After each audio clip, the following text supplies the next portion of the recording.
복귀 날짜에 23일이라고 돼 있는데 사인도 안 돼 있고 이러다 보니까 택시라도 타고 오라고 그렇게 지시를 하니까 대의가 한 명 들어오더니 그 친구 휴가는 이제 내가 처리를 했으니까 휴가자를 가지고 올리라고 그렇게 지시를 해서 이제 현모 씨 주장으로는 일요일 날 밤 8시 55분이 되어서야 알게 되었다. 저희가 점호를 안 한다 이것뿐이지 예. 인원 체크는 확실하게 이루어지고 있기 때문에 이건 말이 안 된다고 생각합니다. 여당 당대표니까 이제 뭐 지역대에 있는 뭐 등 이름 뭐 이렇게 해가지고 할 수 있구나 휴가를 뭐 당대표가 직접 전화했다 중에 당대표가 직접 전화했다 이렇게 소식을 전하를 해서 육군 규정 대응생활 규정에 보면 기간 내 기재하지 못할 때에는 가능한 수단, 전화 등을 이용 허가권자로부터 귀대에 필요한 시간을 허가받아야 한다. 이렇게 나옵니다. 추미애 장관 아들 논란이 제2의 조국 사태처럼 길어지고 또 여러 가지 문제들이 많이 이어지게 될까요? 후반부에는 그 부분 한번 짚어보도록 하겠습니다. 김성환 시사평론가, 윤기찬 국민의힘 법률위원회 부위원장 나오셨습니다. 어서 오십시오. 네, 안녕하세요. 앞에서도 계속 추미애 장관 아들 논란 얘기했는데 쉽게 끝날 것 같지는 않죠? 논란이 굉장히 좀 지리하게 갈 가능성은 있어 보이는데요. 국민들의 피로감이 상당히 지금 높아져 있는 상황이기 때문에 그렇게 큰 이슈로 계속 가지는 못할 것 같다. 이런 생각은 개인적으로 하고 있습니다. 예. 조국 사태와 비교해 봤을 때 어떨 것 같습니까? 조국 사태는 굉장히 사실은 뭐 복잡하기도 했고요. 논란이 끊임없이 터져 나오기도 했습니다. 그 사실 유무하고 상관없이. 근데 이번 사건은 사실 스토리 전개가 굉장히 단순합니다. 그러니까 예를 들어서 뭐 조국 전 장관의 뭐 딸이나 아들 같은 경우에 없는 스펙 만들어줬다고 하는 게 굉장히 많은 사람들한테 공분을 일으켰잖아요. 그리고 난 다음에 들어갈 실력이 못 됐는데 대학을 들어가거나 대학원을 갔던 거 아니냐. 이렇게 되는 건데 이번에 추미애 장관 아들에 관한 문제는 군대 갔잖아요. 갔고 그리고 만기 전역했고 다리 수술 없는 거 만들어낸 거 아니고 한쪽 다리 군대 가기 전에 수술을 받고 또 다른 다리도 통증이 와서 수술을 받는 양쪽 다 다리 무릎 수술을 받는 이런 상황이었습니다. 그리고 굳이 지금 이제 청탁이 있느냐 없느냐 이런 문제를 빼놓고 생각한다면 병가 휴가를 19일 갔다 왔어요. 그러니까 다리를 걷지 못하는 상황에서 19일 동안 병가를 갔다 온 게 이게 정말 엄청난 특혜이냐. 많은 분들이 이 정도는 갔다 올 수 있지 않을까라고 생각하시는 분들도 전 적지 않게 있을 거라고 봅니다. 그러니까 그 사이에 어느 정도 거기에 따르는 혜택을 받느냐 안 받느냐 아니면 청탁이 있었느냐 없었느냐 이런 부분에 따라서 사안은 좀 달라질 수 있겠지만 기본적으로 깔려있는 스토리 자체는 많이 다르다. 예. 예. 윤기찬 부위원장 보시기에 어떤 점이 조국 사태와 같고 어떤 점이 다른 것 같습니까? 공직에 대한 생각이죠. 그러니까 공직윤리관이 사실은 국민적인 분노가 거기서 생기는 거거든요. 그러니까 구체적으로 휴가 일수, 휴가 규정 이런 거에 대해서는 국민적 인식이 사실은 알기가 어려워요. 너무나 많은 말들이 쏟아져 나오기 때문에 조국 장관 사태 때 똑같았어요. 그런데 그 본인 그 어떤 국민적 의혹이 제기되는 사안에 대해서 보는 시각들이 두 분이 좀 똑같았던 것 같아요. 예를 들면 조국 장관의 경우에도 압수수색 그 현장에서 검사하고 통화한 것이 인륜의 문제라고 좀 봐달라고 말씀을 하셨고 추 장관의 경우에도 어미의 마음이라고 말씀하셨단 말이죠. 예. 그것은 이제 본인들은 그렇게 볼 수 있지만 지금 본인이 말할 때는 국민을 보고 얘기를 해야 되는 것인데 국민적 의혹을 제기하는 그 심정을 사실은 좀 헤아리지 못했지 않느냐.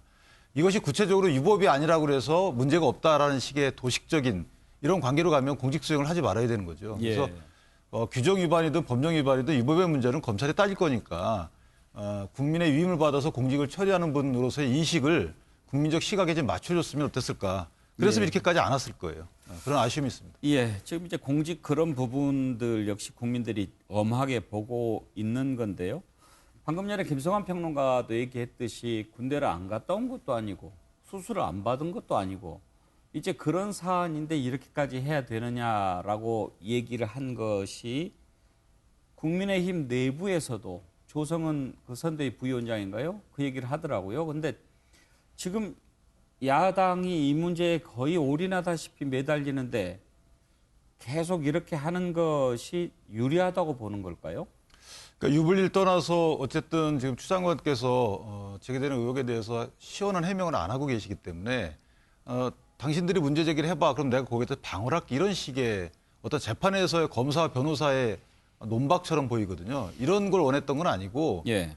만약에 추 장관께서 전반적인 이 의혹을 받는 사실관계에 대해서 쭉 구체적인 해명을 하셨다면 그랬으면 이렇게까지 끌진 않았겠죠. 그리고 또 하나는 해명하시는 부분도 상당히 국민에 대한 그 화면이 켜진 상태에서 뭐 물어보고 싶지 않다든가 이런 식의 성의 없는 답변을 하니까 이게 길어지는 것이고요. 예. 만약에 이전에 제가 말씀드렸듯이 대정부 질문 첫날, 사회 분야할 때 첫날 말씀을 주셨다, 정치 분야할 때 그때 구체적인 말씀을 주셨다면 이렇게까지 대정부 질문 내내 이 문제 갖고 논박이 오가지 않지 않았을까라는 아쉬움이 좀 있어요. 근데 우리 보통 의혹들 정치인들이 의혹 제기에 대해서 해명을 하면요, 해명이 이렇게 딱 그 자리에서 끝나는 경우를 거의 못 봤어요. 또 다른 논란을 낳거나 또 다른 의혹으로 연결되는 경우가 많고, 더군다나 지금 검찰 수사가 진행 중인 상황이기 때문에 법무부 장관으로서 얘기하기가 좀 한계가 있었다 이렇게 생각이 되고요. 말씀하셨던 것처럼 우리가 상식적으로 생각할 때는 이 정도면은 큰 문제 없고 어머니로서 아들 이렇게 다리 아프다는데 군 부대에 전화 한번 할 수는 있지. 이렇다면 차라리 그런 어머니의 마음으로 처음에 논란을 해명하면 좋았을 것을 이렇게 생각하는 측면에서는 저도 좀 비슷하게 공감은 하고 있지만, 사실 야권에서 지금 공세를 이렇게 생각보다 굉장히 거세게 펼치는 이유는 전 단순히 추미애 장관 아들 문제뿐만 아니라 검찰 개혁과 관련돼 있는 문제, 법무부 장관을 흔들어서 검찰의 고삐를 좀 풀어줘서 집권 후반기에 문재인 정부의 검찰이 뭔가를 하기를 기대하는 그런 것도 좀 정치적으로 깔려 있다고 생각합니다. 뭐 야당 정치인이 뭐 궁금해서 물어보겠습니까?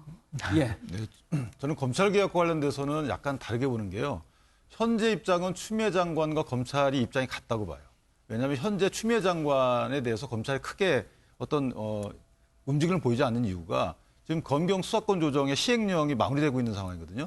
근데 의외로 그 추미애 장관이 검찰의 직접 수사 범위를 상당히 넓혀놨어요.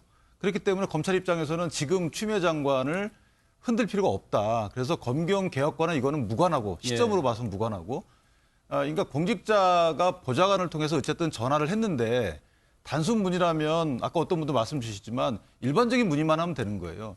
본인의 사정을 밝히지 않고 이런 경우에는 어떻습니까? 라고 문의하면 되는 것인데, 사례를 구체화시켜서 얘기했다는 것은 받아들이는 사람 입장에서 보면 그 지위를 밝혔고 또 해당 병사 이름을 밝혔다면 일단 청탁으로 받아들일 여지가 있다는 것을 인식하셨어야죠. 거기에 대한 사과를 했어야 되는 겁니다.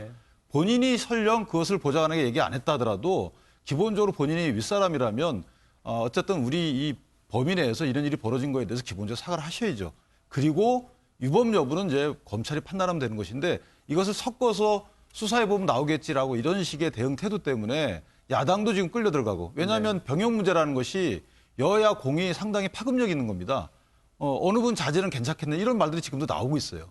그렇기 때문에 야당 입장에서도 이 문제를 길게 끌고 가고 싶지 않은 마음이 사실 없는 건 아니에요. 근데 검찰이 유불리에 따라서 검찰의 태도가 바뀐다는 얘기는 좀 문제 있는 발언이 아니실까 싶고요. 검찰이 늘 그렇게 한다고 하면 검찰 조직을 위해서 지난번에 조국 장관 수사했다, 이런 얘기 또 들을 수 있지 않겠습니까?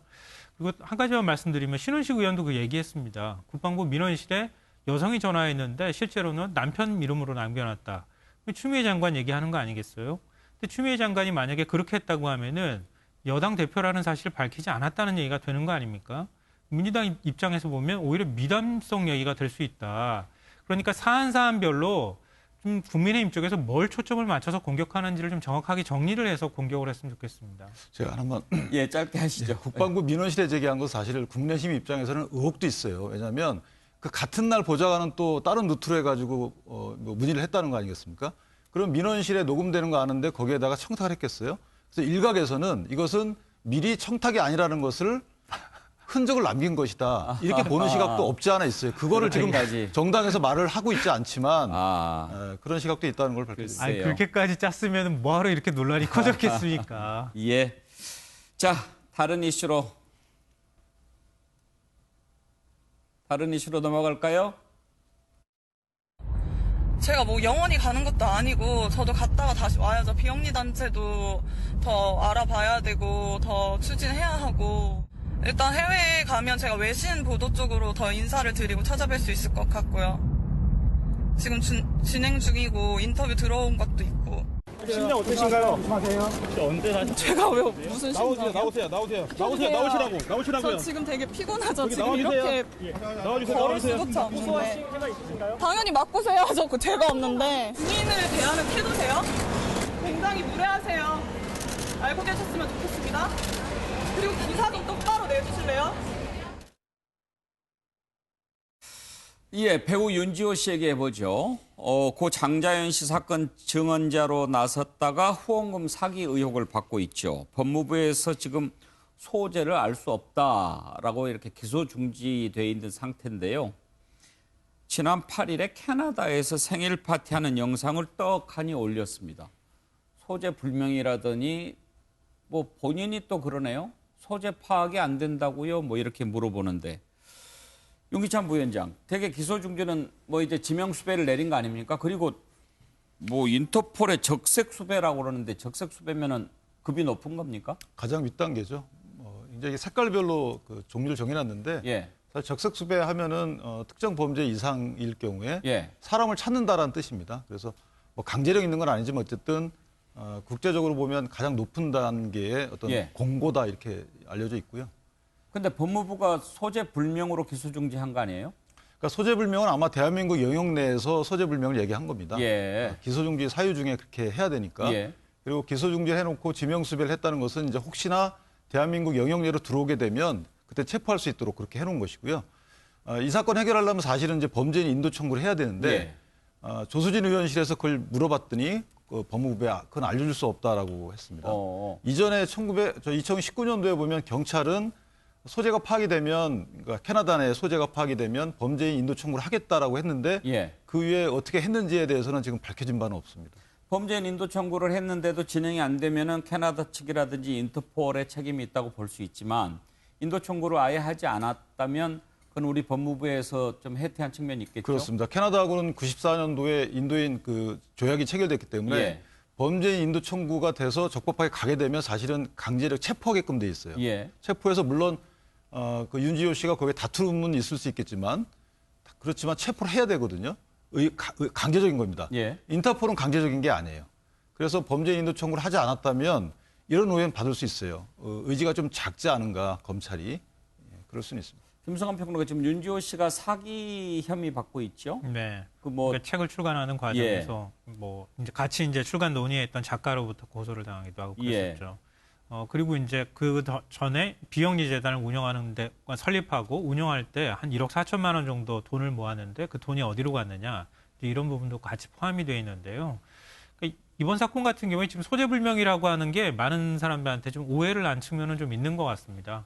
물론 국민적 정서로 볼 때 윤지호 씨가 그동안에 그 장자연 씨 사건과 관련해서 유일한 증언자라고 해서 많은 분들이 좀 응원도 했고 했는데 결국 국내에서 서둘러서 마치 도망가듯이 가버렸잖아요. 근데 저렇게 그냥 생일 파티 하듯이 버젓이 잘 산다고 하는 것에 대한 거부감이 일단 있는 것 같고요. 저 영상을 올린 심리적인 그런 의도는 뭘까요? 무슨 심리일까요? 글쎄요, 좀 일부러 보라고 했던 것 같은 느낌은 있어요. 처음에 그러니까 한국에서 나를 공격하는 사람들이 상당히 많이 있고 지금 뭐 출국할 때 장면도 나오지 않습니까? 언론들이 나를 공격하거나 잘못된 가짜 뉴스를 얘기하고 있다 이런 것에 대한 굉장히 안 좋은 감정들이 있었을 텐데 한국에서 여러 조치들을 취하고 있다고 하는 사실은 보도를 통해서 접하고 있지 않겠습니까?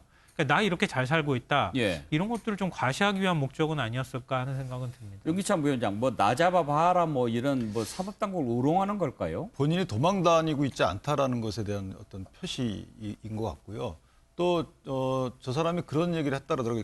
캐나다가 우리 측에 국제사법 공조를 요청했다 오히려 그런 주장을 또 해요. 그런데 우리가 응하지 않았다 이런 주장을 하거든요. 원래 우리가 요청을 해야 되는 것인데 캐나다가 요청했다는 거는 캐나다가 주가 되고 우리가 필요한 증거 수집을 해서 넘겨달라 이런 취지거든요. 그러면 혹시나 시민권을 취득한 게 아닌가 이런 조금 우려도 됩니다. 지금 장자연 씨 사건 관련은 정리가 돼버렸죠. 완전히 정리됐다고 보기는 어렵고요. 그러니까 물론 이제 그 더 이상 진상 규명을 하긴 쉽지는 않은 상황이긴 하지만 지금 뭐 사실은 유일한 증언자라고 했던 사람의 어떤 증언의 신뢰성도 지금 사라져 있는 상황이지 않습니까? 그리고 관련돼 있는 관련자들이라고 하는 사람들도 현재 사법 처리받기 쉽지 않은 상황에 놓여 있는 것은 분명한데요. 어찌됐든 사안의 본질 자체가 사라진 건 아니고 많은 국민들께서 이 사건이 결국 법률적 한계 때문에 제대로 조사가 이루어지지 못하거나 아직도 그 특혜를 받은 사람들이 있다고 하는 인식들이 있단 말이죠. 그러니까 그 사건 자체가 아직 뭐 완전히 다 사라졌다 이렇게 보기는 어려울 것 같습니다. 이래저래 현재 대한민국 검찰 법무부 별로 좋은 얘기 못 듣습니다.